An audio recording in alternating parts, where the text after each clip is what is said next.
என் பேர் சம்புங்க. பாப்பநாயன் ஊர் எங்கள் ஊர். திருச்செங்கோட்டில் தாங்க நீ பார்த்தாங்க.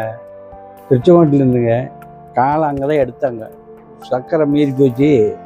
என்னாச்சுன்னா எல்லாம் நீராக கால் வடிய ஒன்றுமே பண்ண முடியலையே.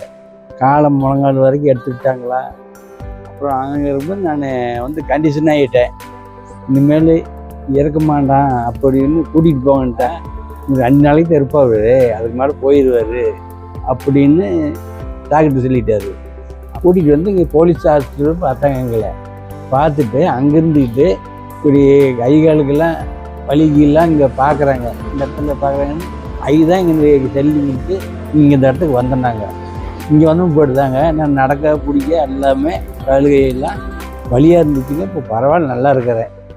இப்போ கட்டை வாங்கி காலுக்கும் கட்டை வாங்கி கொடுத்துட்டாங்க. எல்லாமே இப்போ பரவாயில்ல, நல்லா இருக்கிறேன். நான் இப்போலாம் எந்த வலியும் இல்லை, ஒன்றும் இல்லை, நல்லாவே இருக்கிறேன். என் பேர் தேவி. எங்கள் வீட்டுக்கார் போலீஸாக இருக்கிறாரு. எங்கள் அப்பாவை நாங்கள் போலீஸ் குவார்ட்டர்ஸில் வந்து ட்ரீட்மெண்ட் பண்ணிகிட்டு இருந்தோம். அங்கே வந்து இப்படி கேம்ப் போட்டிருந்தாங்க. அந்த கேம்பில் நாங்கள் அப்பாவை கூட்டி போனப்போ ஃபிசியோதெரப்பி இப்படி சொல்லியிருந்தாங்க அந்த கேம்பில். அதனால் நாங்கள் இங்கே ஃபிசியோதெரப்பி கூட்டிகிட்டு வந்து இப்போ 1 மாதமாக ஃபிசியோதெரப்பி கொடுத்துக்கிட்டு இருக்கிறோம். அப்பா இப்போ அதுக்கு முன்னே ஃபிசியோதெரப்பி கொடுக்கறதுக்கு முன்னாடி நம்ம வந்து யாராச்சும் ஒருத்தரோட ஹெல்ப் இருந்தால் தான் எந்திரிச்சு உட்கார முடியும். எல்லா இதுவுமே பண்ணிக்க முடிஞ்சுது. இப்போ வந்து அவரே செஞ்சுக்கிறாரு.